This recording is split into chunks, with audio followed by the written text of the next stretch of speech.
नमस्कार,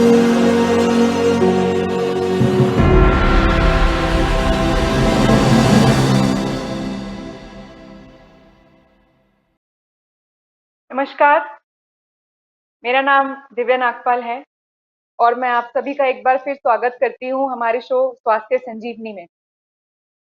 पिछली बार पिछले एपिसोड में हमने शरीर के विशेष अंगों में विशेष हार्ट के बारे में, हृदय के बारे में चर्चा की थी।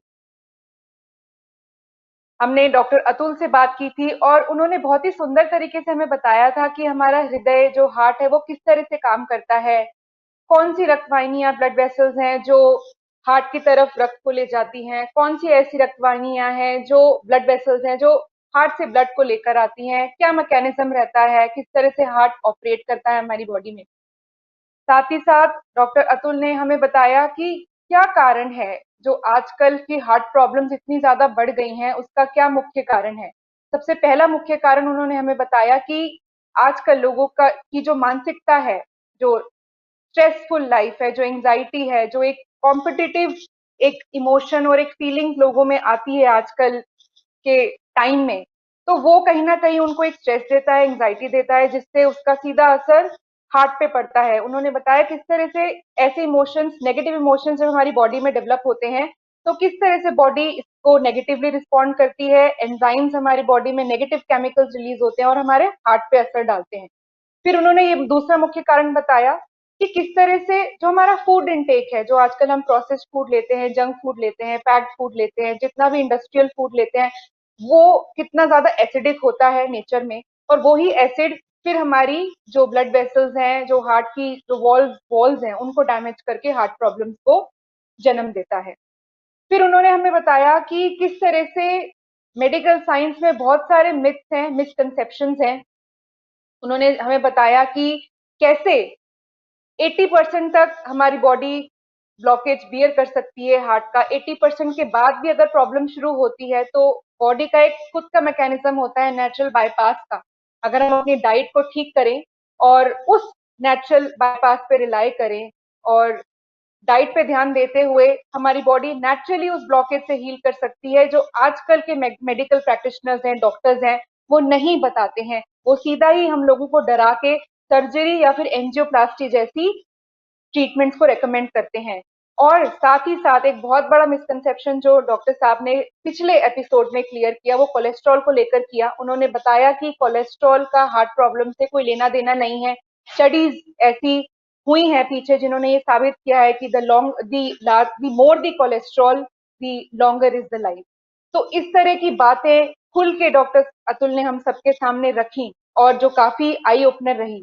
आज भी हम अपनी हार्ट को लेके चर्चा को जारी रखेंगे और ऐसे और मिसकंसेप्शंस के बारे में क्लैरिटी लेंगे हम डॉक्टर अतुल से। तो आज की हम चर्चा शुरू करें उससे पहले मैं सभी दर्शकों से रिक्वेस्ट करूंगी, इस वीडियो को ज्यादा से ज्यादा शेयर करें, अपने कमेंट्स दें, अपने सुझाव आप हमें कमेंट से दें, इसको लाइक करें और हमारे चैनल को सब्सक्राइब करना ना भूलें। तो चलिए शुरू करते हैं आज का एपिसोड, जो फिर से हृदय पर है, हार्ट पर है, और बुलाते हैं डॉक्टर अतुल को एक बार हमारे शो में फिर से। नमस्कार डॉक्टर साहब। जी नमस्कार। नमस्कार सभी दर्शकों को मेरा नमस्कार। जी, कुछ क्वेश्चंस मेरे पास हैं डॉक्टर साहब, जो हम आपसे पूछना चाहेंगे। जैसे कि आपने पिछले एपिसोड में हमें बताया था कि किस तरह से हमारा लाइफस्टाइल हमारे हार्ट पे असर करता है और ये हार्ट प्रॉब्लम्स को ये जन्म देता है।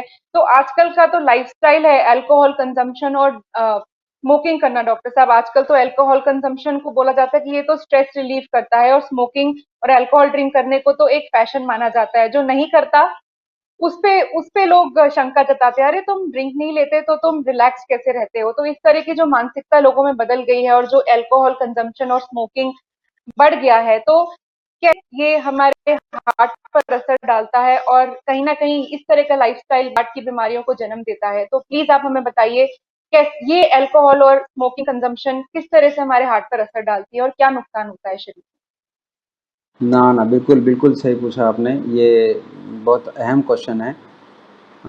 भले आजकल के जैसे आपने बताया कि लाइफस्टाइल में जिस तरह से आजकल का जीवन शैली लोगों की, ये एक प्रेस्टीज माना जाता है, एक प्रेस्टीज पॉइंट है कि भाई हमने पार्टी की रमनेस जो भी था, जो भी उनकी मानसिकता है लोगों की आजकल की। खैर, पर ये आजकल बहुत बड़ा रिवील कारण है कि जो हमारे बड़े-बड़े ऑर्गन्स को इफ़ेक्ट कर रहा है, उसमें हार्ट है का हार्ट ज़रूर है। आपको मैं थोड़ा-सा बताऊँगा, हमने गए एपिसोड में बात की थी कि कैसे अंदर की जो परत होती है अपने आर्टरीज़ के अंदर की, और वो किस तरह से ब्रेक होती है। और फिर भी थोड़ा-सा मैं बता देता हूँ, अगर कोई नए लोग जुड़े हों तो उनके लिए भी थोड़ा-सा रिवीजन भी हो जाएगा, और प्लस उनको साइंटिफिक पता भी चल जाएगा। ये जो खून हृदय से लेके हमारे शरीर तक पहुँचाती है, वो उसमें जो प्रेशर होता है, जो खून शरीर से हृदय तक जाती है, उसे 100 टाइम्स ज़्यादा प्रेशर होता है। तो वो जो प्रेशर होता है, उसके कारण जो अंदर की परत होती है वो ज़्यादा सेंसिटिव होती है। तो उसमें क्या होता है कि हम जो अगर इस तरह से स्टिमुलेंट्स लेते हैं, ये जो स्टिमुलेंट्स होते हैं, ये स्टिमुलेंट्स क्या करते हैं, इसके अंदर के जो कंटेंट्स होते हैं, जैसे अभी अपना निकोटीन, जैसे अगर आप स्मोक करते हैं तो उसमें निकोटीन है। अल्कोहल होते हैं तो उसमें जो उसके जो डेरिवेटिव्स होते हैं, अल्कोहल के डेरिवेटिव्स बहुत घातक होते हैं। तो इनका काम क्या होता है, जैसे ही हम शरीर में जाता है, अल्कोहल अगर हमें पेट में जाता है, वो स्वाभाविक है, ब्लड में जाएगा, ब्लड से फिर रक्त वाहिनियों से अलग-अलग जगह फैलेगा। वो जैसे रक्त वाहिनी से जाएगा, तो रक्त वाहिनियों की जो अंदर की जो परत होती है, वो परत होती है, वो एक तरह से वो स्टिकी हो जाती है। उसपे चिपचिपापन चढ़ जाता है, उसके ऊपर अंदर वो चिपचिपी हो जाती है। अगर मैं जैसे आपको बताऊँ फॉर एग्जांपल, ये हमारी ये टेबल, एक समझ लो, एकदम प्लेन सरफेस है, ये अंदर कुछ पर है। अगर उसमें उसमें अगर मैं कुछ रेती डालूँ यहाँ पर, समझ लो, और यहाँ पर रेती डालूँ और फूंक मार दूँ, तो वो रेती उड़ जाएगी, स्वाभाविक है, ठीक है। पर मैं यहाँ पर गोंद लगा दूँ, यहाँ पर अगर मैं गोंद लगा दूँ, गोंद की पेस्ट, और उसके ऊपर मैं रेती डालूँ, और वो रेती फिर मैं फूकना चाहूं, तो भी वहां से नहीं हटेगी, क्योंकि वो गोंद से चिपक जाएगी, स्वाभाविक है। हम्म। तो जी। जी। इसी तरह से जो ये अल्कोहल होता है, ये जो निकोटीन होता है, स्मोकिंग वाले या जो तम्बाकू खाते हैं वो, या फिर ये जैसे अल्कोहल वाले जो अल्कोहल पीते हैं, जिनको आदत है, ये क्या होता है, जैसे ब्लड में जाने के बाद जैसे ये नसों में ट्रैवल करता है। मैं पहले से बताया कि हार्ट की नसों के ऊपर ज़्यादा प्रेशर है, तो वो नसों के अंदर की जो परत होती है, उसको वो स्टिकी कर देती है, एक तरह का वो गोंद का लेयर उसके अंदर लगा देता है ये सब चीज़। इससे क्या होता है कि जो भी खून में से कोई चीज़ फ्लो हो रहा है, बहुत सारी चीज़ें फ्लो हो रही है, जैसे कैल्शियम फ्लो हो रहा है, और कोलेस्ट्रॉल भी फ्लो हो रहा है। एक्चुअली कोलेस्ट्रॉल का मैं अभी जी। इसमें जो उसका जो क्या कार्य है कोलेस्ट्रॉल का, मैं बताऊंगा, क्योंकि जो ब्लॉक है, जैसे लोगों को लगभग यही पता है कि ब्लॉक तो कोलेस्ट्रॉल करता है। हाँ, ये भी सच्चाई है, अगर वो ब्लॉक को अगर मैं माइक्रोस्कोप के नीचे देखूं, तो उसमें कोलेस्ट्रॉल दिखेगा। तो कोलेस्ट्रॉल दिखेगा मतलब उसमें कोलेस्ट्रॉल का कारण है ब्लॉक होने का, ये नहीं है। मैं बताऊंगा, अभी थोड़ी देर में पता चल जाएगा आपको, जैसे कोलेस्ट्रॉल करता क्या है। तो जैसे ये जो अंदर ब्लड के अंदर से जो कैल्शियम है, या बहुत सारे ऐसे घटक शरीर में से घूमते होते हैं, वो स्टिकीनेस के कारण वहाँ चिपकना शुरू हो जाते हैं।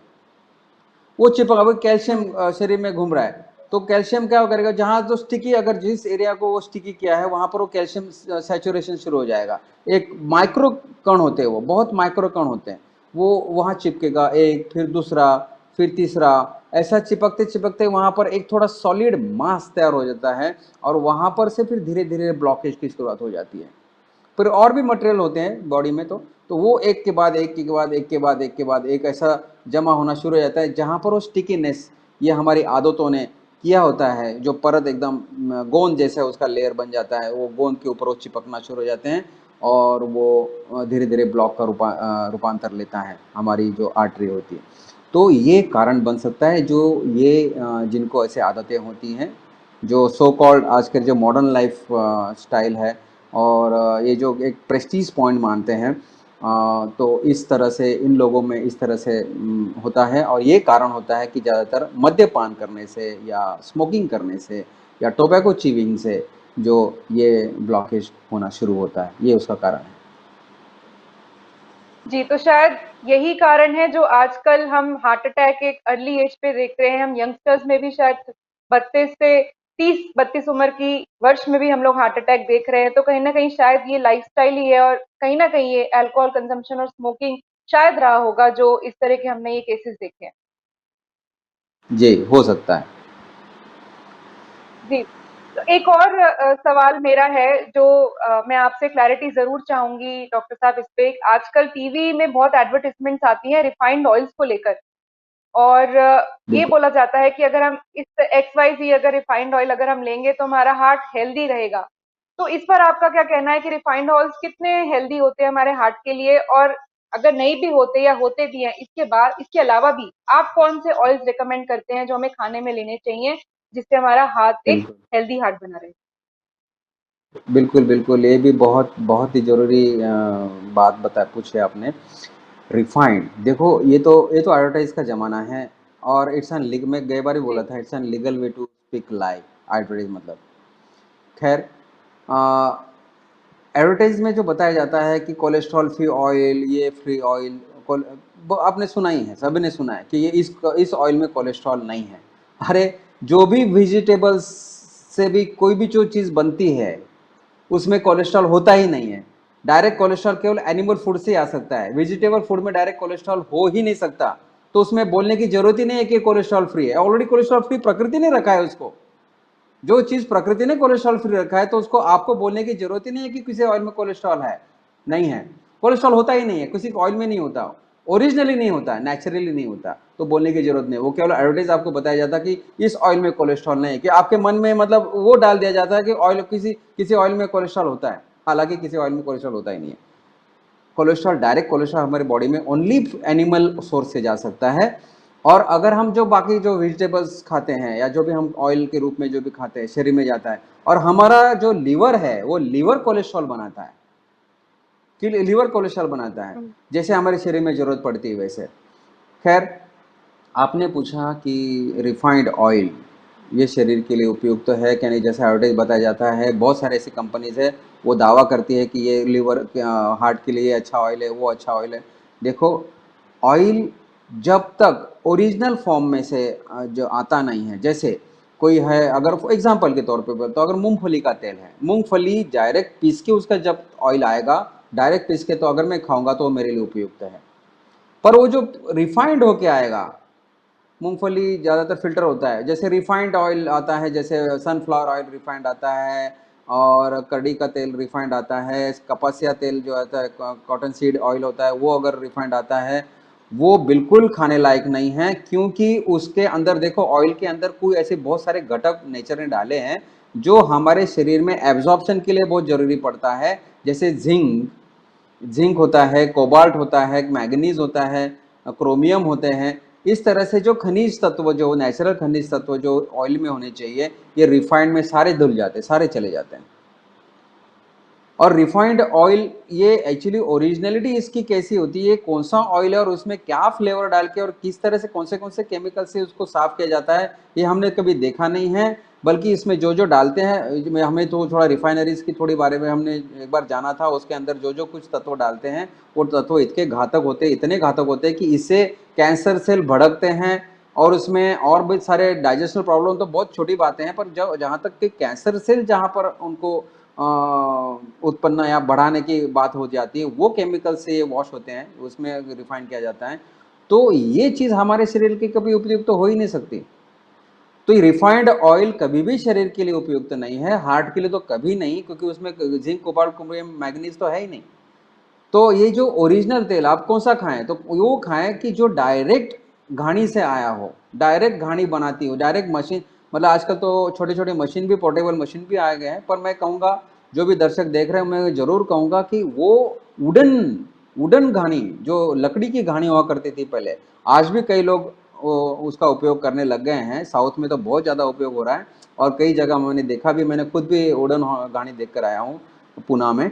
तो वहाँ पर भी वहाँ पर ही कई लोग अभी ओरिजिनल तेल निकाल रहे हैं। तो वो अगर आप ले, और वो अगर आप खाने में अगर उसका ये उपयोग करें, तो अति उत्तम होता है, शरीर के लिए बहुत अच्छा होता है। हृदय के लिए कोई ऑयल खराब नहीं है, हृदय के लिए मतलब वो सारा शरीर के लिए जरूरी भी होता है तेल का अंश हमारे शरीर में जाना। पर वो इस तरह से तेल जाना चाहिए जो घानी से उत्पन्न हो, ठीक है ना।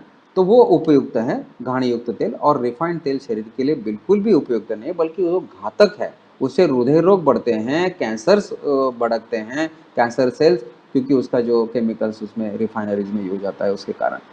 तो मैं यही कहूँगा कि आप घानी का तेल इस्तेमाल करें जो अति उपयुक्त होता है। अच्छा, और भी बहुत सारे तेल हैं, आपको कोई किसी के मन में प्रश्न आ सकता है फिर कौन सा तेल खाएं। तो तेल जी लगभग सभी सभी अच्छे होते हैं। फिर भी अगर आपको मैं कहूँ, अगर थोड़ा कैटेगराइज कर दिया जाए, कैटेगराइज अगर कर दिया जाए, तो उसमें भी सबसे सर्वोत्तम तेल माना गया खाने के लिए वो नारियल का तेल। उसके बाद फिर ये तिल का तेल है, मूंगफली का तेल है, फिर जैसे तिल का तेल है, फिर नाइजर सरसों का सीड तेल। तेल होता है, सरसों का तेल है। तो ये सारे फिर जैसे जैसे जो अलग अलग नॉर्थ इंडियन से तो सरसों का तेल है, गुजरात और इस साइड ईस्ट साइड है तो मूंगफली का तेल है, और साउथ में है तो मूंगफली और प्लस तिल का तेल है, और नारियल का तेल साउथ में ज़्यादा खाया जाता है। तो इस तरह से आप अलग अलग जोन जी के हिसाब से खा सकते हो और अलग अलग समय में खा सकते हो। तो मैं तो कहूँ कौन सा तेल खाना चाहिए इसे ज़रूरी नहीं है, आप सभी तरह का आपके जो रुचि से आप खा सकते हो तेल, पर घानी का तेल होना चाहिए, ये जरूर ध्यान रखना चाहिए। हाँ जी। जी, थैंक यू डॉक्टर साहब, बहुत बहुत आपका धन्यवाद कि ये एक बहुत बड़ी एक मिसकंसेप्शन है, मिथ है जो आपने आज क्लियर की है, क्योंकि पूरी दुनिया ही आज लगभग रिफाइंड ऑयल ही यूज करती है, क्योंकि उसको इतना एडवर्टाइज किया जाता है और उसको बोला जाता है कि रिफाइंड ऑयल में फायदे ही फायदे हैं और सबसे अच्छा तो वो आपके हार्ट के लिए है। तो ये तो बहुत बड़ा एक मिसकंसेप्शन आज क्लियर हुआ है कि दर्शकों को एक बार हम फिर से बता दें, डॉक्टर साहब ने ये कहा है रिफाइंड ऑयल्स हमारे हार्ट के लिए बिल्कुल भी उपयुक्त नहीं है। कोई भी ऑयल जो डायरेक्टली जो लिया गया है घानी से, जैसे कि आपका सरसों का तेल हो गया या फिर तिल का तेल हो गया, मूंगफली का तेल, नारियल का तेल, जो डायरेक्ट आता है सोर्सेज से, नेचुरल सोर्सेज से, वही उपयुक्त है हमारे हार्ट के लिए। तो इसका हम बहुत ध्यान और रखेंगे अब से। जी और और एक चीज मैं जरूर बताना चाहूंगा, थोड़ा सा मैं आपको ये कर देता हूँ, जी बीच में रोक रहा हूँ। ये इसीलिए देखो आजकल मैं देख रहा हूँ कार्डियोलॉजिस्ट जो है, जो भी हृदय रोग तज्ञ हैं, वो राइस ऑयल खाने के लिए बोलते हैं हमारे हृदय रोग के लिए, बोले आप राइस ऑयल खाओ। अब देखना, आयुर्वेद में जो तेलीय बीज होते हैं, जिसमें तेल का अंश ज़्यादा होता है, तेलीय बीज जिसमें मतलब अंश बहुत ज़्यादा होता है जिसमें, तो उसका तेल खाने के लिए आयुर्वेद ने बोला है। और जो राइस है वो एक अनाज है, उसमें देखो वैसे तेलीय अंश सब में है। अरे एक तिनका, सूखा हुआ तिनका भी होता है, उसको भी हम जलाएंगे तो उसके आखिरी में देखना उसको तेल छोड़ता जाता है। तो सूखे हुए एक तिनके में भी तेल का अंश है, तेल का अंश सब में है, पर जिसमें सबसे ज्यादा उसका कुछ रेशो है उसके ऊपर अगर हमारे तेल का अंश है, तो उस बीज का तेल खाने के लिए आयुर्वेद ने कहा है। और ये जो राइस है ये एक अनाज है, इसका ये अनाज के रूप में उसका उपयोग करना चाहिए। इसमें से तेल, देखो मैं फिर कहता हूं, उसमें से तेल निकालना, अगर आप राइस को कितना भी मशीन से आप घानी से घुमाओ उसमें से तेल नहीं निकलेगा। पर ये जो रिफाइनरीज कंपनीज है ये ऐसे केमिकल डालते हैं कि उसमें से एकदम माइक्रो पार्ट में भी अगर ऑयल ऑयल का अंश है वो भी खींच निकलता है। तो ये गलत है। तो ये मैं जरूर कहूंगा दर्शकों के लिए, कोई जरूरत नहीं है राइस ऑयल, बल्कि सबसे खतरनाक है, सबसे खराब है हृदय के लिए, कभी मत खाना। क्योंकि राइस में ऑलरेडी उसमें एकदम बहुत कम क्वांटिटी में ऑयल की मात्रा होती है, वो खाने लायक है ही नहीं, और वो अनाज की तरह से खाना है। और जो तेलीय बीज होते हैं जिसमें तेल का अंश बहुत होता है, उसका ही तेल खाने के लिए आयुर्वेद में कहा गया है, और वो ही उपयुक्त होता है। तो राइस ऑयल बिल्कुल शरीर के लिए जरूरी नहीं है, हृदय के लिए जरूरत नहीं है। धन्यवाद डॉक्टर साहब, बहुत बहुत। तो यहाँ पे अगर हम अभी फूड फूड टाइप की बात कर रहे हैं कि किस तरह का हमें ऑयल लेना चाहिए, तो आपने हमें ये भी बताया कि फाइब्रस फूड होना चाहिए, खूब सारे न्यूट्रिएंट्स हो, इंडस्ट्रियल पैक्ड फूड ना हो, जंक फूड ना हो, लीफी वेजिटेबल्स हो। तो आप डॉक्टर साहब हमें ये बताइए कि नट्स जो होते हैं, क्या नट्स अगर हम रेगुलर तौर पे खाएं तो क्या हमारे हार्ट को हेल्दी रखने में वो हेल्प करते हैं? अगर हाँ, तो कौन कौन से हाँ, नट्स आप रेकमेंड करते हैं? हाँ, हाँ, नट्स देखो, नट्स जो होते हैं वो उपयुक्त हैं, पर कोई भी जो नट्स खाएँगे, वो आपको भिगो के खाना है। उसको रात भर भिगोए रखें और फिर वो खाने से अगर खाएँगे तो उपयुक्त होते हैं। क्योंकि वो डायरेक्ट खाएँगे तो हो सकता है पचने में थोड़े भारी होते हैं। उसके जो इंग्रीडिएंट्स होते हैं, उसमें जो जी अमीनो एसिड्स होते हैं, उसके अमीनो एसिड्स ईज़िली ब्रेक नहीं होते। हमारी बॉडी में डायरेक्ट, अगर जैसे मैं बादाम की बात लूँ या जैसे हम मूंगफली की बात लूँ, अगर हम कच्चे फॉर्म में मूंगफली जी। खाएंगे और कच्चे फॉर्म में अगर हम बादाम खाएंगे तो पचेगा, पर पचने में भारी पड़ेगा। तो उसके जो अमीनो एसिड्स के जो बॉन्ड्स होते हैं, वो बॉन्ड ब्रेक करने के लिए बॉडी में बड़ी मशक्कत करनी पड़ती है, बहुत उसकी एनर्जी लॉस होती है। हम्म। इसलिए अगर आप बादाम को या मूंगफली को या और भी जैसे अखरोट है, आप जो भी आप नट्स बोल रहे हो, अगर वो नट्स को अगर आप रात को दो और सवेरे अगर उसके छिलके उतार दो और छिलके उतार के अगर आप खाते हो, या तो मैं कहूँगा ऐसे नट्स में क्या है, मतलब मूंगफली है, बादाम है या छोटा सा अगर अखरोट भी है, तो उसको अगर आपने रात भर पानी में रखा, उसके छिलके उतार दिए, उसकी गिरी रह जाएगी, वो थोड़ा सा जितना आपको पीना है उतना एक आध ग्लास पानी डाल के घुमा दो, वो उसका एक तरह से मिल्क बन जाएगा, नट मिल्क बन जाएगा। वो नट मिल्क आप पी सकते हो, वो अति उत्तम होता है। उसमें अगर आप थोड़ा सा गुड़ है या शहद है वो डाल के पियो, कितना बढ़िया ओरिजिनल मिलेगा और वो आपके शरीर में उपयुक्त है। तो जो भी नट्स खाएं, नट्स खाना मना नहीं है, पर इतना ही है कि उसको भिगो के खाएं और उसका मिल्क बना के पी सकते हो, या आप ऐसे भी चबा के खा सकते हो, पर चबा चबा के जरूर खाना है। तो ये आप खा सकते हो, उसमें कोई दिक्कत नहीं है, और हार्ट के लिए भी कोई प्रॉब्लम नहीं, पर मात्रा अपनी नियत रखें, कम रखें। 2-3 बादाम हैं, 15-20 जिसने अगर मूंगफली है और एक आध अखरोट है, अगर आप खाते हो तो उसमें कोई दिक्कत नहीं है, इतना चल जाएगा। ठीक है। और एक जो यहाँ पे अब यही, जैसे कि हम खाने की बात कर रहे हैं, तो ऐसा सुना गया है कि जैसे फिश ऑयल्स होते हैं या फिर ग्रीन टी और डार्क चॉकलेट्स हमारे हेल्थ, हार्ट की हेल्थ को बूस्ट करता है, ये कितना सही है? हाँ, कोक कोक में ऐसा एक रिसर्च में पता चला है कि जो कोक है, जैसे चॉकलेट्स जिसके बनते हैं, हाँ, अभी एक भी वो भी बात आती है कि कोक जो होता है, ओरिजिनल कोक जो होता है, जो हमने जाना है, ओरिजिनल कोक होता है, वो थोड़ा सा कड़वा होता है, वो बिटर होता है, कड़वा होता है। पर आजकल देखना, मैंने कहीं जगह ऐसा देखा है कि जो चॉकलेट्स जो होते हैं, जो कोक से बनते हैं, वो अगर पूरे मीठे हैं तो ओरिजिनल कोक नहीं है। पर जो चॉकलेट्स जो होते हैं मीठे तो होते हैं, पर साथ साथ थोड़े कड़वे भी लगते हैं, थोड़े कड़वाहट होती है उसमें, अगर वो कड़वाहट है तो ओरिजिनल कोक होता है। तो कोक का ऐसा मैंने सुना हूँ कि थोड़ा रिसर्च में ऐसा पता चला है कि जो हार्ट के लिए उपयुक्त है, थोड़े वहाँ की जो वेसल्स है उसको क्लीन करने का, और ऐसा थोड़ा ऐसा रिसर्च में पता चला है। हालांकि मैंने रिसर्च पेपर उसका पढ़ा नहीं हूँ, पर मैंने ऐसा समझा हूँ, सुना हूँ।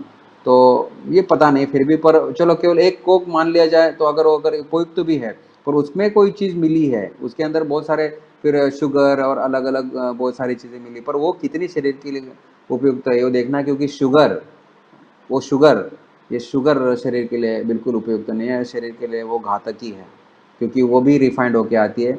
पर उस शुगर से पहले की स्टेप, अगर उसी शुगर केन का अगर गुड़ लेते, थोड़ा हो सकता है शरीर के लिए थोड़ा बहुत ठीक है, पर शुगर तो ज़रूरी नहीं, क्योंकि वो कोक और मतलब आजकल के चॉकलेट्स में तो होता होता ही है उसका मात्रा। तो ये मैंने सुना हूँ, तो मैं कहूँगा कि ओरिजिनल फॉर्म में अगर आप कोक लग लेते हो, हो सकता है थोड़ा हार्ट के लिए फ़ायदेमंद हो, पर ओरिजिनल होना चाहिए। पर आजकल पता नहीं ओरिजिनलिटी की थोड़ा डाउटफुल है, क्योंकि कड़वा लगना ज़रूरी होता है, जो लगता नहीं है आजकल, ऐसा मैं समझा हूँ। हाँ जी। जी। और ग्रीन टी और फिश ऑयल्स के बारे में आपका क्या कहना है? फिश ऑयल्स के बारे में तो देखो, हमने वो तो है, कॉड लिवर ऑयल सुना हूँ, कॉड लिवर ऑयल वगैरह देते हैं। ओमेगा थ्री आजकल, जैसे मैं सुना, ओमेगा थ्री की भी ऑयल्स, जैसे अपने फ्लक्सीड ऑयल होती हैं, फ्लक्सीड के जो तेल होते हैं, वो भी अच्छे होते हैं शरीर में, उसमें ओमेगा थ्री होता है, एंटीऑक्सीडेंट्स उसमें होते हैं, एंटीऑक्सीडेंट्स हार्ट के लिए अच्छे होते हैं। तो जिस तेलों में अगर एंटीऑक्सीडेंट्स है, ओमेगा थ्री जैसे कुछ कंटेंट्स है, तो ठीक है, पर कॉड लिवर ऑयल जी। अगेन वो एनिमल सोर्स से आया हुआ है, तो मुझे इसका उसके बारे में ज़्यादा डिटेल में नहीं बता पाऊंगा, क्योंकि शरीर में क्या करता है, पर फिर भी अगर एनिमल सोर्स है तो उसको हम जितना अवॉइड करें तो अच्छा ही है। पर जितना वेजिटेबल सोर्स से अगर हमें अगर ओमेगा थ्री वगैरह मिलता है, जैसे फ्लक्सीड ऑयल है, तो वो ज़रूर लें। और आपने ग्रीन टी के बारे में पता, हाँ, ग्रीन टी ठीक है, उसमें ग्रीन टी के अगर इंग्रेडिएंट्स अच्छे हैं तो अच्छा ही है। हमारे आश्रम में भी ग्रीन टी मिलते हैं, सिनर्जी के रूप में है अपना, वो भी वो हमें अच्छे अच्छे उसमें कुछ वनस्पति डाले हैं, तो वो सिनर्जी के रूप जी। में भी हम अपने आश्रम में आता है ग्रीन टी, वो आप ले सकते हैं, वो अच्छा है हार्ट के लिए। जी, धन्यवाद बहुत-बहुत आपका। तो डॉक्टर साहब ने बहुत ही क्लियर तरीके से बताया कि refined oils is a big no no, हमें नहीं लेना है। उसके अलावा उन्होंने अल्टरनेटिव्स बताए ऑयल के, फिर उन्होंने हमें क्लैरिटी दी कि डार्क चॉकलेट अगर प्योरेस्ट फॉर्म में हो, ओरिजिनल फॉर्म में हो, तो आप थोड़ा ले सकते हैं हार्ट के लिए। और उन्होंने कई अन्य जानकारियां दी ग्रीन टी के बारे में, और हमारे पिछले एपिसोड में भी उन्होंने बताया कि किस तरह का खाना हमें खाना चाहिए ताकि हमारा हार्ट एक हेल्दी हार्ट रहे। तो अभी हमने पिछले एपिसोड की बात करी है डॉक्टर साहब। पिछली चर्चा के बाद एक सवाल हमारे पास आया है। ये एक सिम्टम्स की बात कर रहा है, तो वो पूछ रहे हैं कि क्या खर्राटे लेना, अगर नींद में खर्राटे आते हैं तो क्या इसका मतलब कहीं ना कहीं ये हम समझ सकते हैं कि ये हार्ट रिलेटेड प्रॉब्लम की वजह से खर्राटे आ रहे हैं, या एक ये नेचुरल प्रोसेस? देखिए, एक खर्राटे लेना, ये जो हमारे एक जो हमारी श्वास नलिका होती है और अन्न नलिका होती है, उसके अंदर का एक पर्दा होता है वो। देखो, जब हमारे सांस चलती है तो हमारी अन्न नलिका बंद होती है, और जब हमारी अन्न नलिका थोड़ी देर खुलती है तो हमारा सांस बंद होता है। ये पार्शियल ये होता रहता है, ये हमें पता नहीं चलता, पर ये अंदर अंदर ऐसा होता रहता है। हम जैसे अन्न खाते हैं तो हमारा सांस तब रुकता है, क्योंकि वो जो परत होती है वो खुल जाती है, ताकि हमारा बाउलस जो है, हमारा जो अन्न है, वो जाके पेट में जाएगा। और जब हमारी सांसें चालू होती है तो हमारा वो बंद होता है। खैर, ये तो नेचुरल प्रोसेस है। कहने का तात्पर्य यह है कि जो खर्राटे लेते हैं ना, वो वहाँ पर कफ की मात्रा होने से वहाँ पर वो वाइब्रेट होता रहता है हमारे उस एरिया में, और वो वाइब्रेशंस के कारण बहुत खर्राटे आते हैं। एक्चुअली है खर्राटा, देखा देखा जाए तो खर्राटे लेना ये कोई हेल्दी साइन नहीं माना जाता। फिर भी कई लोगों को अगर ऐसे मतलब सुपाइन पोजिशन, अपने पीठ के बल सोने की जिसको आदत होती है, वो ज़्यादा खर्राटे लेते हैं। तो मैं ज़रूर कहूँगा, जो खर्राटे लेते हैं वो एक करवट पे सोएं, वो भी शुरुआत में लेफ्ट करवट पे सोएं। करवट पे सोने पे ज़्यादा खर्राटे नहीं आते, जो खर्राटे नहीं ले पाते, क्योंकि वो ओपन, वो फिर एयर पैसेज है, वो क्लियर एकदम खुलता है। तो इसीलिए मैं ज़रूर कहूँगा, जिनको अगर खर्राटे जो लेते हैं, हालाँकि ये हेल्दी नहीं माना जाता है, और उसके पीछे साइंटिफिकली क्या प्रूविंग हुआ है, उसके लिए पीछे कहाँ है, ये हम डिटेल में नहीं बता पाएँगे।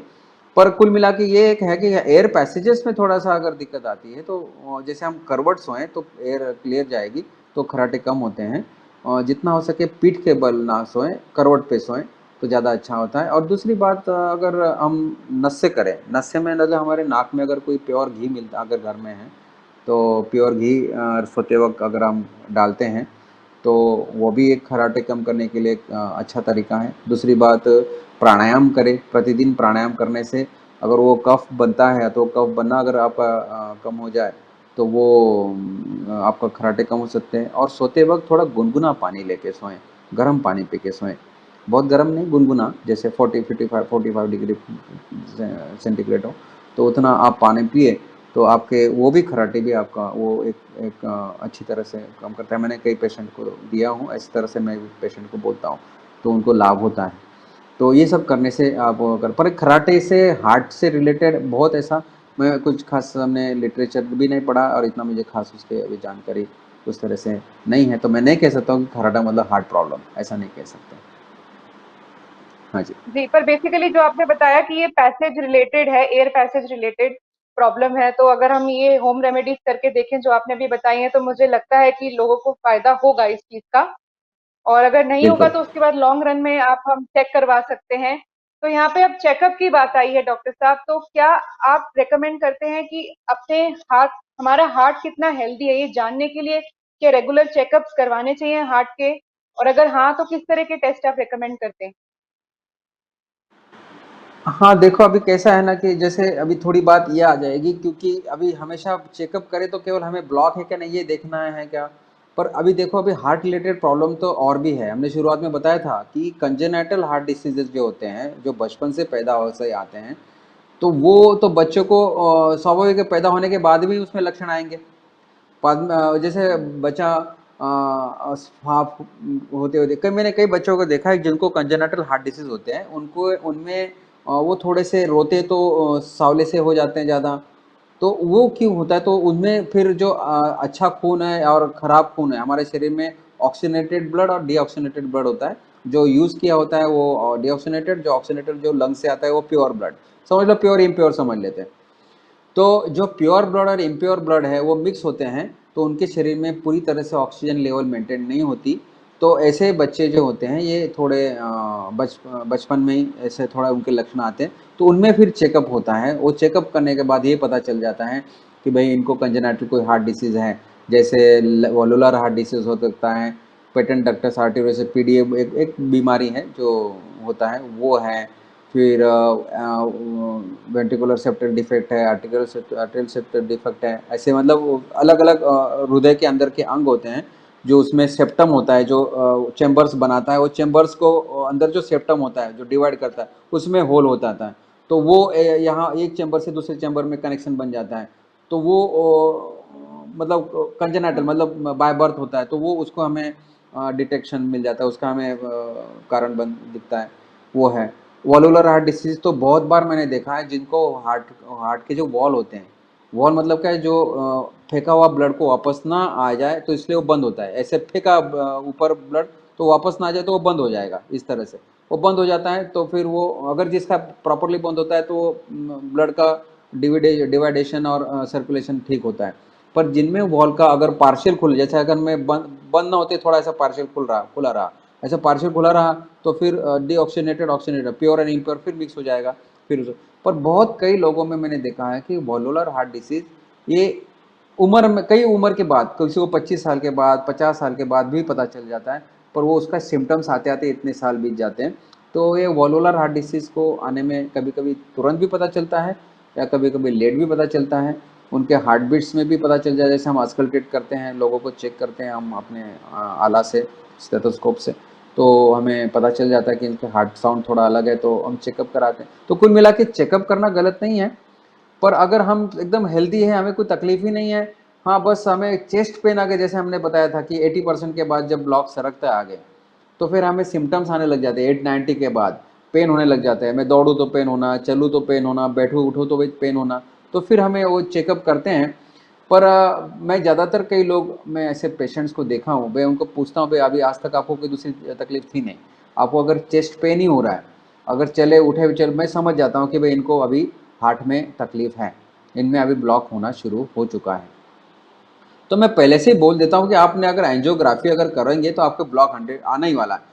मतलब 100% मतलब ब्लॉक आएगा, ये 100% है, कितना परसेंट आएगा वो तो हम चेक करेंगे तो पता चल जाता है। बावजूद में मैं बोल देता हूँ कि आपको ब्लॉकेज तो है ही, मान लो आपको ब्लॉकेज है, तो कई लोग एंजियोग्राफी के चक्कर में नहीं पड़ते हैं, मान लेते कि हमके ब्लॉक है, तो मैं उनको सोल्यूशन दे देता हूँ, वो उस तरह का सोल्यूशन कर लेते हैं, और उनका विद इन अ मंथ और टू, 1-2 महीने या ज़्यादा से 3 महीने में उनको वो सिम्टम्स जो आते थे उनको वो कम हो जाते हैं। तो स्वाभाविक है, फिर वो कोलैटरल्स जैसे मैंने बताया था, कोलैटरल्स, तो वो कोलैटरल्स उनके बन जाते हैं, और उनके जो भी ब्लॉकेज होती है वो कोलैटरल्स नेचुरल बाईपास खोल देता है। नेचुरल बाईपास बनने से उनका सर्कुलेशन फिर से रेगुलर बन जाता है, तो उनका पेन कम हो जाता है। तो जो जैसे आपने पूछा कि चेकअप के बारे में, मैं मतलब केवल हार्ट की कई प्रॉब्लमें होती है अलग अलग, तो उसके बारे में पेसमेकर, जैसे अभी किसी किसी का ऐसे हार्ट में ऐसे भी तकलीफ देखी गई है कि जैसे गाड़ी शुरू होने में स्पार्क प्लग की ज़रूरत पड़ती है, जैसे एक करंट की ज़रूरत पड़ती है, वैसे ही हमारे हार्ट बीट, हार्ट चलने के लिए एक छोटा करंट हमेशा हमारे हार्ट में एक होता है, उसको पेसमेकर बोलते हैं, जहाँ से करंट छूटता है। तो किसी किसी का वो मिस हो जाता है वो करंट दे होना, तो एक हाथ बीट मिस हो जाते हैं, एक हाथ 2 बीट मिस होता है, वो भी एक प्रॉब्लम है, बहुत रेयरली होता है, वो बहुत कम होता है। मैं बोल रहा हूँ ना, ये congenital heart disease, valvular heart disease और ये पेसमेकर का प्रॉब्लम, ये सारे प्रॉब्लम मैं कहूँगा कि 95 से 100 के बीच में 5% या 6% में ही कवर हो जाएंगे। बाकी तो ज़्यादातर ये जो सारी तकलीफें हैं आजकल, केवल ब्लड प्रेशर और ब्लॉक, बस ये ब्लॉक, ये केवल आजकल का बस एक जो कि ज़्यादा सीरियस नहीं, सीरियस तो ये हो सकता है दूसरे की प्रॉब्लम, पर ये जो ज़्यादा सीरियस नहीं, इसको सीरियस बना के लोगों से केवल बिजनेस करना, ये आजकल के डॉक्टरों का एटीट्यूड है। तो मैं तो ये कहूँगा चेक करना गलत नहीं है, पर कौन सी ट्रीटमेंट लेना बाद में चॉइस करना। आपका अगर ब्लॉक है तो उसके लिए कोई ऑपरेशन की ज़रूरत नहीं, एंजियोप्लास्टी और बाईपास की ज़रूरत नहीं, बल्कि करना ही नहीं चाहिए, और रिकमेंडेशन तो होना ही नहीं है, अच्छे अच्छे डॉक्टर्स नहीं करते हैं और नेचुरल बाईपास की तरफ जाते हैं। और दूसरी बात, जो कंजेनिटल हार्ट डिसीज़ है या वॉल्वुलर हार्ट डिसीज़ है या पीडीए है या पेसमेकर का प्रॉब्लम है, तो उसमें थोड़ा कभी ऑपरेशन की ज़रूरत पड़ सकती है। हाँ जी। जी, तो धन्यवाद आपका बहुत-बहुत। आपने बहुत ही विस्तार से हमें समझाया कि चीज़ें नेचुरली भी ठीक हो सकती हैं। हम डायरेक्टली सर्जरी पर नहीं जाते हैं, पर आजकल इस तरह से एक ट्रेंड सा हो गया है, कोई हल्का सा भी अपना हार्ट पेन लेके जाता है तो उसे एकदम डरा के बोल दिया जाता है कि नहीं नहीं आपको तो सर्जरी करानी पड़ेगी, और इतना उसमें अर्जेंसी क्रिएट कर दी जाती है कि उनको सोचने का टाइम तक नहीं मिलता। तो बिल्कुल। ऐसे में जी, तो ऐसे में आप एक क्या मतलब सलाह देना चाहेंगे as a like doctor, as a medical practitioner, कि अगर कोई आपको एकदम से बोले कि नहीं भाई आपको तो अब सर्जरी करानी ही है, आपके पास टाइम ही नहीं बचा है, तो क्या एक सूझबूझ, एक समझ उस टाइम पे एक रखनी अब चाहिए ऐसे? अब इससे पहले अभी थोड़ा सा देखो, हमने तो थोड़ा समझा है। अभी हमने गए एपिसोड में थोड़ा सा हम कहने वाले थे, पर अभी मैं सोचता हूँ कि थोड़ा समय है तो मैं एक्सप्लेन कर देता हूँ कि एक्चुअली जी हमारे हार्ट में किस तरह से ब्लॉक और किस तरह से मैकेनिज्म होता है, सिंपल मैकेनिज्म कैसा होता है। मैं आपको थोड़ा चित्र के बारे में थोड़ा स्क्रीन पे बता देता हूँ कि क्या होता है। जैसे मान लो ये अभी मैंने चित्र निकाला है, आपको शायद स्क्रीन पे दिखाई दे रहा है। ये हृदय है, उसमें कोई नली दिखाया हूँ मैंने, और उसमें मैंने 3 ब्लॉक बताए हैं। ठीक है। तो अभी मैं समझ रहा हूँ, देखो अभी एक समय अभी जहाँ मेरी फिंगर आ रही है, ये जो एक ब्लॉक है, ये नीचे सबसे नीचे ये मेरा स्क्रीन में जा रहा है, ये जो सबसे आखिरी ब्लॉक है, ये जो है इसमें क्या है देखो, ये सबसे नीचे ब्लॉक दिख रहा है, और वो हृदय का थोड़ा सा ही पार्ट इन्वॉल्व हो रहा है, समझ लें नीचे ये इस तरह से ये थोड़ा सा ही पार्ट हमारा हृदय का इन्वॉल्व हो रहा है। ठीक है, मतलब यहाँ एक ब्लॉक है, एक यहाँ ब्लॉक है, और एक यहाँ ब्लॉक है, 3 ब्लॉक है। ठीक है। ये हमारे शरीर ज्यादातर हमारे हार्ट में इतने ही लेवल पे ब्लॉक होते हैं, एक एकदम नीचे, एक बीच में, और एक यहाँ। अभी देखो ये जो ब्लॉक है, मतलब ये यहाँ अगर मेरी नली ब्लॉक हुई मेरे हार्ट में, तो मेरा केवल इतना ही हार्ट इन्वॉल्व हो रहा है, इतना ही हार्ट मेरा फेल हो सकता है। यहाँ मेरा अगर नली, अगर मैं यहाँ पर 100% ब्लॉक हो गया, अगर मुझे यहाँ ब्लॉक होके अगर मुझे अटैक आया, तो मेरा इतना हार्ट इन्वॉल्व हो जाएगा। ठीक है। जब पर मुझे यहाँ पर अगर ब्लॉक आ जाए एकदम ऊपर, तो मेरा पूरा हार्ट इन्वॉल्व हो जाएगा। अभी इसका क्या मतलब है, इन तीनों का क्या मतलब है, अभी समझना, ये बहुत जरूरी है समझना, क्योंकि जो आपको नॉलेज के लिए देखना, जब मेरा ब्लॉक यहाँ तक है, ये है, तो ये क्या है ना, ये ज्यादातर मैं घर में ही रहूंगा तो मुझे पता भी नहीं चलेगा मुझे कब छोटा सा अटैक आके चला जाएगा, उसको बोलते हैं माइल्ड अटैक। इस यहाँ पर जो नली जब ब्लॉक होके अगर ब्रेक होती है, और थोड़ा सा चेस्ट पेन होके अगर हम थोड़ा अनईजी लगता है, तो अनईजी लगने के बाद फिर हम नॉर्मल हो जाते हैं, थोड़ी देर में हम नॉर्मल हो जाते हैं, आधा दिन में बोलो या कुछ चंद घंटों में बोलो, तो हम इतने में अगर हम ठीक हो जा रहे हैं, तो हमारे तुरंत ये जो छोटी छोटी नलियां हैं वो कवर अप हो जाती है, यहाँ पर उसको कोलैटरस बोलते हैं, मैंने बताया था गए बार। तो यहाँ का जो सर्कुलेशन ऊपर का फिर नीचे आने लग जाता है बराबर से, और ये हार्ट फिर से रेगुलर हो जाता है। तो इस ब्लॉक को, एकदम नीचे जो ब्लॉक है, इसको बोलते हैं माइल्ड अटैक। यहाँ पर माइल्ड अटैक आ गया। ठीक है। पर यहां पर जो है बीच वाला हृदय में, यहां पर अगर ब्लॉक आ रहा है, यहां पर अगर मुझे ब्लॉक होके अगर अटैक आया है, तो यहां पर थोड़ा हृदय का बड़ा एरिया कवर अप हो रहा है, तो उसमें थोड़ा मुझे इमरजेंसी की जरूरत पड़ेगी। तुरंत मुझे हॉस्पिटल जाता है। हॉस्पिटल में ले जाने के बाद मेरे पर ट्रीटमेंट की जाती है, और मेरा फिर से यहाँ से ऊपर से जो सर्कुलेशन यहाँ फंसा था इसके आगे की, वो फिर सर्कुलेशन रेगुलर हो जाता है, मेरा हार्ट फिर से ये रेगुलर सर्कुलेशन के कारण चलने लग जाता है, और फिर मैं नॉर्मल फील करता हूँ अपने आप को। तो ये ज़्यादातर ये जो बीच वाला जो ब्लॉक है, ये 95% ब्लॉक ये होते हैं जो ज़्यादातर समाज में हम देखते हैं। ये माइल्ड अटैक तो कई लोगों को घर में ही आके चला जाता है। ये होता है मॉडरेट अटैक, इसको माइल्ड अटैक बोलते हैं, इसको बोलते हैं मॉडरेट अटैक। और ये आखिरी जो है ऊपर का यहाँ पर एकदम जब नली फटती है इस एरिया में, और पूरा हार्ट जब इन्वॉल्व होता है, हार्ट पूरा काम करना बंद कर देता है, उसको बोलते हैं मैसिव अटैक। इसमें ऑन द स्पॉट आदमी जाता है, उसमें कोई चांस नहीं था, या थोड़ा सा जैसे वो कार्डियक अरेस्ट जिसको बोलते हैं। हाल ही में हमने कई बड़े बड़े लोगों को मरते हुए सुना है, कि जो कार्डियक अरेस्ट में मरे हैं, बस वो अपने कार्यक्रम करते करते उनको चेस्ट में पेन हो गया, थोड़ा अनईजी लग गया, उनको ले जाते उन्होंने दम तोड़ दिया। वो उनका यहाँ ब्लॉक था, उनकी नली यहाँ पर ब्लॉक हो गई, यहाँ फट गया, और यहाँ फटने से पूरा हार्ट एकदम से रुक गया, उसमें तुरंत चालू करने के लिए उनको मौका नहीं मिला, और वो ऑन द स्पॉट मरे। ऐसे कई लोगों का हमने सुना है। ठीक है। तो हमारा जो डीलिंग है ज्यादातर समाज में, ये मॉडरेट अटैक। ठीक है। ये जो होता है इसमें हमें ज्यादातर आजकल लोग फंस जाते हैं इसी में, और इसी में ही एंजियोप्लास्टी में देखो एक ही लाइन में 3 ब्लॉक बताया, मतलब एक ही रक्तवाहिनी ऐसी नहीं है, वो अलग अलग जगह पर ऐसा कहीं पे भी हो सकता है हमारे हार्ट में, ठीक है ना। मैं केवल एक आपको समझाने के लिए एक ही लाइन में 3 ब्लॉक दिखाए हैं, एक ही नली नहीं होती ऐसी, ऐसी कई जगह पर नलियां होती है। तो वो ब्लॉक यहाँ मॉडरेट ब्लॉक यहाँ भी हो सकता है, मॉडरेट ब्लॉक यहाँ हो सकता है, कहीं भी हो सकता है, हमारे चारों तरफ समझ लो ये हमारा हार्ट का एरिया है। तो आप अंदाज बल्कि केवल समझाने के लिए हमने ये एक नली बताई है। तो ये होता है ज़्यादातर मॉडरेट अटैक जो होता है, ये हमारा कंसर्न है, और ये तो हमें पता ही नहीं चलता, और ये तो हम कुछ कर ही नहीं सकते, यहाँ तो हम कुछ कर ही नहीं सकते, ऑन द स्पॉट जाता है।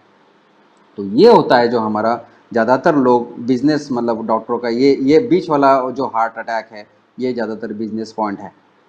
तो इसमें फिर से जैसे भी हम सर्कुलेशन, हम जो खान पान का जो बात बताते हैं, और यहाँ पर कोलैटरल्स जो है सर्कुलेशन हम खोल देते हैं, नेचुरल बाईपास करते हैं, वो हमें खोलना होता है। जैसे हम खान पान बताएंगे तो आपको पता चल जाएगा, ठीक है ना। तो बात एक्चुअली ये हो जाती है ना कि ये जो हम चेकअप करते हैं, डॉक्टर बोलते अभी चलो ये तो ब्लॉक होने के बाद अटैक की मैंने बात की, पर कई जगह पर हमें जब हम चेक करते हैं, एंजियोग्राफी करते हैं, तो डॉक्टर बोलते हैं आपको 95% है, कहीं आपको 90% है, आपको फलाना परसेंट है, जितना भी। अब मुझे बताना, समझ लो इस नली में मेरा अब अगर 95% ब्लॉक है, समझ लो यहाँ पर 95% ब्लॉक मुझे आज है, तो मैं तो चल फिर रहा हूँ। डॉक्टर बोलते हैं कई जगह तो ऐसे भी डॉक्टर बोलते हैं कि कई जगह तो आपको 100% ब्लॉक कहा जाता है, और कई जगह तो 98% तक, 99% तक बोल देते हैं। ऐसा भी मैंने रिपोर्ट्स देखा है, कितना है तो 99% ब्लॉक है, कई जगह तो 98% ब्लॉक है। तो मैं उनको बोलता हूँ तो आप तो मेरे सामने बैठे हो, कुछ तकलीफ है, बोले बस थोड़ा सा कहता हूँ तो थोड़ा चेस्ट पेन, थोड़ा ठीक है, इतना ही सिम्टम लेके मेरे पास आते हैं।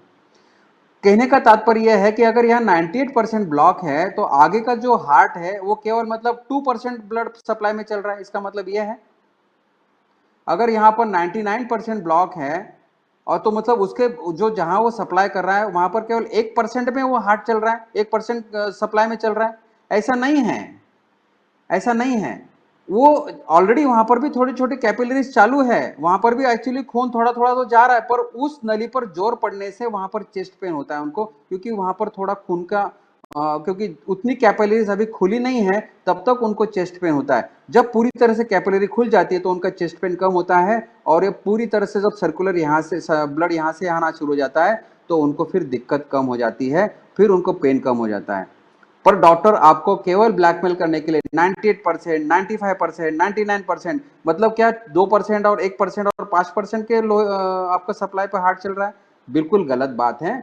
ये आपको केवल केवल बस आपको मतलब केवल उनका बिजनेस, कैसे भी आपको डराना है, कुछ भी हो सकता है, आपका हार्ट अटैक आ सकता है, कुछ भी डरा, एंजियोप्लास्टी कराना या तो बाईपास कराना उनका उद्देश्य होता है। और ध्यान रखना, और साइंटिफिक बात यह है कि जब यहाँ पर तुम कोई भी एंजियोप्लास्टी करके यहाँ पर अगर कोई शंट डालता है ना, तो ये कोलैटरल्स बनाने की जो नेचुरल प्रोसेस है भगवान की हुई है, वो कम हो जाती है, वो बंद हो जाती है। इसलिए अगर वो स्टंट डाला है, अगर वो ब्लॉक हुआ, तो उनको कोलैटरल्स भी नहीं मिलते। तो ऐसा देखा गया है कि ऐसे ऑपरेशन करने वालों को ज्यादातर भविष्य में जो कुछ ब्लॉक होते हैं उसमें फिर चांस नहीं मिलता, फिर उनको ज्यादातर फिर बड़ा अटैक, मतलब वो बड़ा अरेस्ट होने का चांस होता है। इसलिए ये जो तरीका है एंजियोप्लास्टी या बाईपास, ये बल्कि हम नेचर की जो व्यवस्था हमारे हृदय में दी है भगवान ने, उसमें हम अड़ंगा डालते हैं, हम उसमें ऑब्स्ट्रक्ट करते हैं, जो हम कोलैटरल्स बनाने के लिए, जो नेचुरल बाईपास बनाने के लिए। तो ये इस तरह से भी कभी भी अच्छे डॉक्टर्स या अच्छे साइंटिस्ट जो हार्ट स्पेशलिस्ट हैं, वो कभी भी रेकमेंड नहीं करते हैं बाईपास करो या प्लास्टिक करो। उसमें से मैं एक दो डॉक्टर का नाम भी ले सकता हूँ, कोई वो नहीं है। डॉक्टर BM हेगड़े खुद कार्डियोलॉजिस्ट है, वो साइंटिस्ट है, और वो खुद कभी भी बाईपास और एंजियोप्लास्टी करने के लिए नहीं कहते हैं। और डॉक्टर बिमल छज्जर, वो भी कार्डियोलॉजिस्ट है, वो भी कभी भी हमारे पेशेंट्स को, उनके पेशेंट्स को वो बाईपास और एंजियोप्लास्टी नहीं करता। क्या उनके पेशेंट जीवित नहीं है, बल्कि वो और जो डॉक्टर जो पेशेंट्स है उससे बहुत अच्छी तरह से रह रहे हैं। बस मैं ये बताना चाह रहा था कि साइंटिफिकली हमारे हृदय में होता क्या है, तो ये होता है मैंने जो अभी आपको बताया। तो और कुछ रिसर्च के बारे में बताता हूँ जो अभी सबसे और जरूरी बात है। ये समझ थोड़ी जरूरी बात जैसा थोड़ा समय के लिए देखो, रिसर्च किया गया जैसे जो हार्ट अटैक से लोग मरते थे तो उनमें देखा कि सच में हार्ट अटैक में हृदय में क्या परिवर्तन होता है, जरा खोल के देखते हैं। साइंटिस्ट ने बहुत बड़ा रिसर्च किया। ये जैसे आई ओपनिंग रिसर्च है, पर ये फिर भी किसी समाज में बताया नहीं गया क्योंकि ये फार्मास्यूटिकल कंपनी ने इस रिसर्च को दबा दिया। ये रिसर्च ये किया, ये देखा कि जो लोग हार्ट अटैक से मरे हैं तो वो मरने के बाद उनका हार्ट चेक किया। जैसे अभी उनको लगभग 400-500 लोगों का ऐसा उन्होंने सर्वे किया कि जिनकी मौत हार्ट अटैक से हुई है, जब उनका हार्ट खोला गया, जिनको ऑलरेडी 90%, किसी को 95%, किसी को 92% ऐसे ब्लॉक थे, ठीक है, ऐसे ब्लॉक थे और वो कोई ट्रीटमेंट पर थे और उनको समझ लो उनकी मृत्यु हो गई हार्ट अटैक से। जब उनका हार्ट खोला गया, देखो ये बहुत ही शॉकिंग इसका ये निकला है, रिसर्च निकला है, इसका रिजल्ट निकला है। जब ये उनका हार्ट खोला गया है तो जिनको 95% ब्लॉक था, 92% ब्लॉक था, 90% ब्लॉक था, वो वैसा का वैसा ही था, उसमें कुछ भी प्रॉब्लम नहीं था, वो जैसे कि तैसी रहा। और जो जो नली जो ब्लॉक जो जहां ब्लॉक हुआ था वहां पहले कभी ब्लॉक था ही नहीं, वो नली फटी हुई थी और उससे हार्ट अटैक हुआ था। मतलब क्या कि जो 90% है, जो 95% है, जो 92% जो ब्लॉक है, ये ज्यादातर कभी ब्रेक होते ही नहीं है, उसी से अटैक कभी आता ही नहीं है। अटैक आने वाली जो प्रोसेस है वो अलग होती है, वो जो जिसमें ब्लॉक है ही नहीं है वो नली फटती है और हमें अटैक आता है। तो ये एकदम शॉकिंग रिजल्ट पता चला ये सर्वे में, जो जिन्होंने जिनको अटैक आया उनके ऊपर जब रिसर्च किया, उनको जब पोस्टमार्टम किया, उनका जो हृदय देखा तो ये पता चला कि जो ब्लॉक नली थी वो इंटैक्ट थी, वो वैसी की वैसी ही थी, और जो जिसमें ब्लॉक नहीं था वो फटा हुआ था। मैं बोला था प्रोसेस उसके कई हैं, उसके कई साइकोलॉजिकली हो सकता है, कुछ आदतों से हो सकता है, स्लो प्रोसेस भी हो सकता है, फिर धीरे धीरे उसका फिर एकदम पीक पर आ जाती है, फिर वहाँ पर एकदम से नली खराब हो जाती है, फट जाती है और वहाँ पर फिर ब्लॉक हो जाता है और वो जैसे आपको अटैक कर देता है तुरंत। अब मैंने बताया था थोड़ी देर पहले कि कोलेस्ट्रॉल फिर करता क्या है, ब्लॉक अगर हमने कोलेस्ट्रॉल को अगर वहाँ ब्लॉक अगर हमने चेक वहाँ का मटेरियल निकाला और हमने माइक्रोस्कोप के नीचे देखा तो कोलेस्ट्रॉल तो दिखेगा।